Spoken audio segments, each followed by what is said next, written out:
গোটা পৃথিবীতে এখন মুমিনের ঈমান নিয়ে খেলা হচ্ছে। মুমিনের ঈমানের অবস্থা নিয়ে এখন তারা তামাশা করতেছে গোটা পৃথিবী। ওরা টেস্ট করতেছে মুমিন কি জীবন্ত মুমিন না মুমিনগুলি মরা মুমিন। গোটা পৃথিবীর ইহুদি খ্রিস্টান আর হিন্দুরা এখন পরীক্ষা করতেছে আমাকে। এটা আমার রাসূলের কথা। মরে দেখো তোমার শান, তোমার মর্যাদা, তোমার অবস্থান, তোমার ক্ষমতা, তোমার অর্থ, মরে দেখো। তুমি যদি নিজের জীবনকে মূল্যায়ন করতে না পারো, আল্লাহ যেটা বলেছেন ইল্লাল্লাযীনা আমানু, যদি ইমানদার না হয় মরো, তুমি কতটুকু ক্ষমতা, তোমার কতটুকু অর্থ, তোমার কতটুকু গাম্ভীর্যতা, তোমার কত মর্যাদা। ফেরাউন, সাদ্দাত, নমরুদ তো দুনিয়াতে থাকতে পারে নাই। কথা ঠিক আছে কিনা বলেন? ফেরাউন, সাদ্দাত, নমরুদ তো দুনিয়াতে নাই। আছে নাকি? ফেরাউনের বাড়ি আছে, সাদ্দাতের বাড়ি আছে, সম্পদ ছিল কিনা বলেন? সবই তো ছিল, কিন্তু তারা কি লাভবান না ক্ষতির মধ্যে আছে? ক্ষতির মধ্যে আছে। আল্লাহু আকবার, আল্লাহু আকবার। ইল্লাল্লাযীনা আমানু, যারা ঈমানদার, আল্লাহ বলেন তার কোনো ক্ষতি হবে না। একটা মুমিন যদি চিন্তা করে আমি এখানে কেন আসলাম, কেন এলাম পৃথিবীতে, আমাকে কি করতে হবে, আর আমার পরবর্তী ডেস্টিনেশন কোথায়, আমি পরবর্তীতে কোথায় যাব, এই তিনটা চিন্তা কোনো বান্দা যদি ধারণ করে, আল্লাহ সুবহানাহু ওয়া তাআলা তার আখিরাতকে গুছিয়ে দিবেন। আমাদের জীবনটা কেমন, আমাদের জীবনটা সম্পর্কে আমরা কি চিন্তা করতে পারি? কোনো ব্যক্তি হাতের মধ্যে বরফ নিল, বরফটা হাতে ধরে রাখলে সে যতক্ষণ পর্যন্ত বরফের দিকে তাকিয়ে থাকে, সে চিন্তা করে আমার ব্যবসা হবে, আমার হাতে বরফ আছে। বলেন তো দেখি বরফ কি থাকবে? হ্যাঁ, ধরে রাখুন তো বরফ, কতক্ষণ পর কি হবে?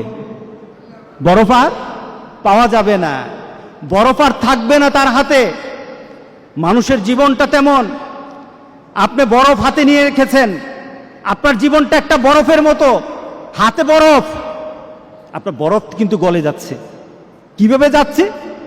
এক একটা মুহররম মাস চলে আসে, 1441 সাল ছিল, চলে গেছে, বরফ গলে গেছে। 1442 সাল এসেছে, আনন্দ হওয়ার কিছু নেই, বরফ কিন্তু গলে গেছে। সুবহানাল্লাহ, আপনার বরফ কিন্তু গলছে। একজনকে বলা হলো যে আমাকে নোটিশ করে দিও, আমাকে জানিয়ে দিন। আল্লাহর কাছে বলল দাউদ আলাইহিস সালাম, রব্বুল আলামিন আমার শেষ মুহূর্তটা আমাকে জানিয়ে দিও, শেষ মুহূর্তটা আমাকে জানিয়ে দিও, আমার জীবনের শেষ মুহূর্তটা আমাকে একটু নোটিশ করে দিও।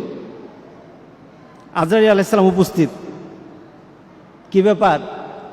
আমি না বলেছিলাম যে আমাকে একটু জানানোর জন্য, আপনি কখন আসবেন, আমার জীবনের শেষ মুহূর্তটা জানানোর জন্য বলেছিলাম। কোনো জানানো আগে থেকে রিমাইন্ডিং ব্যতীত আমার কাছে চলে আসলেন, ব্যাপারটা কি? আজরাইল আলাইহিস সালাম বললেন কথা আছে। আপনার দাঁতের অবস্থা কি? নাই, একটা রিমাইন্ডিং। চোখের অবস্থা কি? আগের মতো দেখি না, আরেকটা রিমাইন্ডিং।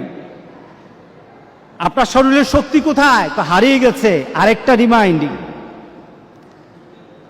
কে বলেন দাড়িগুলি পেকে গেছে, তার মানে এই নয় তুমি আরো চিন্তা করতেই থাকবে, চলতেই থাকবো।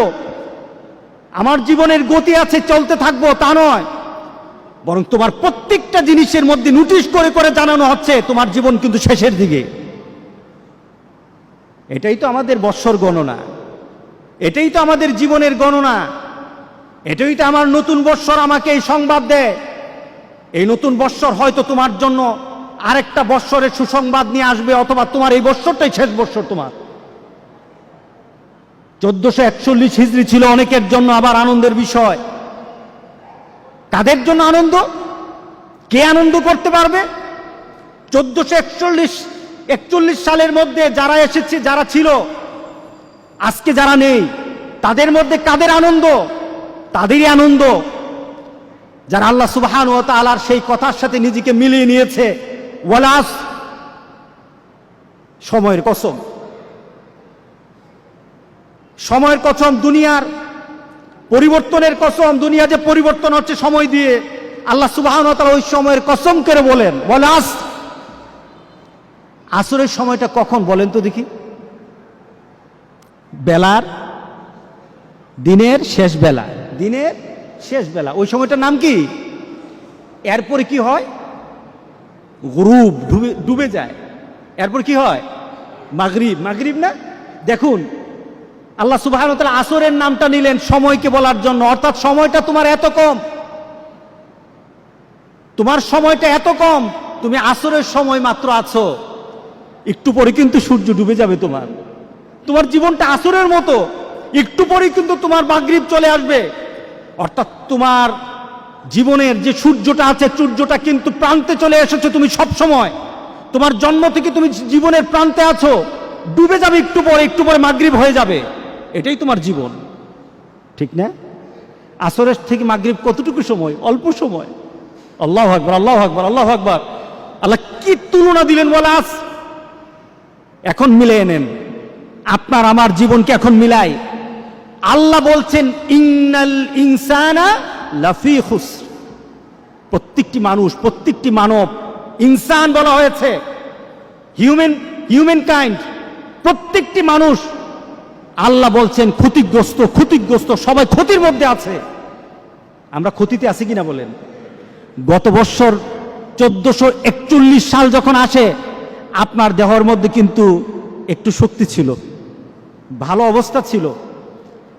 41-এর মাঝেই বিশাল পরিবর্তন হয়ে গেল গোটা পৃথিবীর। একটা কষ্টদায়ক পরিবেশ আরম্ভ হয়ে গেল। যার সাথে কথা বলি শরীরটা ভালো না, আগে তো শরীরটা ভালো থাকতো, এখন যেন কেন ভালো না, খালি জ্বর উঠে, ঠিক না? আগে তো এত কাশ দিতাম না, এখন খালি কাশি দিলেই মনে করে যে আমার জীবনের অবস্থা এদিক ওদিক হয়ে গেছে। কথা ঠিক আছে কি না? তার মানে কি, আপনি 1441 সাল থেকে এখন আপনি এমন জীবনে চলে আসছেন, আপনি নিজেকে প্রশ্ন করে বলতেছেন আমি ক্ষতিগ্রস্তের মধ্যে, আমার দেহ নষ্ট হয়ে যাচ্ছে, আমার দেহের পরিবর্তন চলে আসতেছে, আমি দুর্বল হয়ে যাচ্ছি, আমার চিন্তা চেতনায় দুর্বল হচ্ছি, আমার ভাবনাতে দুর্বল হচ্ছি, আমি আমলে দুর্বল হয়ে যাচ্ছি। আগের মানুষগুলির আমল শুনলে চোখে পানি চলে আসে, আমি করতে পারছি না, আমি ক্ষতিগ্রস্ত। কে বলেছেন? আল্লাহ সুবহানাহু ওয়া তাআলা বলেছেন ইন্নাল ইনসানা লাফি খুসর। পড়েন ইন্নাল ইনসানা লাফি খুসর। আল্লাহ বলেন না, আমার কিছু বান্দাকে আমি কিন্তু ক্ষতির মধ্যে ফেলে দেব না। আমরা কি পড়তে চাই বলেন তো দেখি? আমরা কি পড়তে চাই যে আল্লাহ বলেছেন আমার কিছু বান্দাকে, তার জীবন, তার যৌবন, তার জীবনের সকল কর্ম, তার আখিরাতকে আমি ক্ষতিগ্রস্তের মধ্যে ফেলে দেব না? আল্লাহু আকবার বলি। আমি তাকে ক্ষতি করব না, দুনিয়া তো ক্ষতি করব না, আখিরাত তো তার ক্ষতি হবে না। ইল্লাল্লাযীনা আমানু ওয়া আমিলুস সালিহাত। মিলিয়ে নেন, ঈমান, যার ঈমান আছে, কি আছে বলেন? আমাদের ঈমান আছে কিনা বলেন? আছে, আলহামদুলিল্লাহ। ঈমানটা কেমন?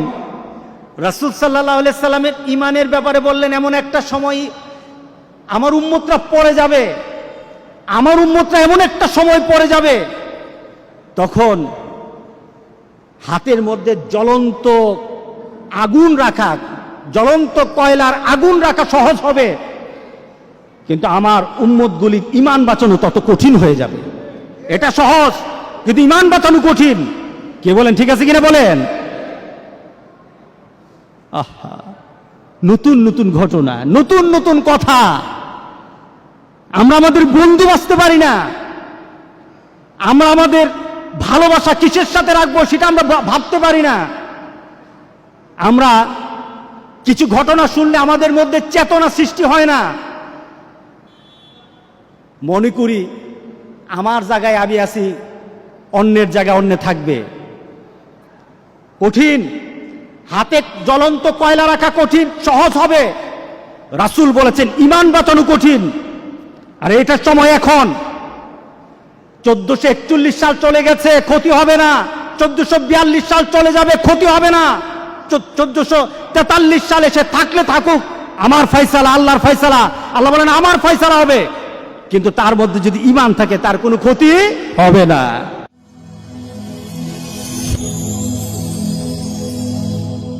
Rose TV 24. Enjoy by listening to the Holy Quran.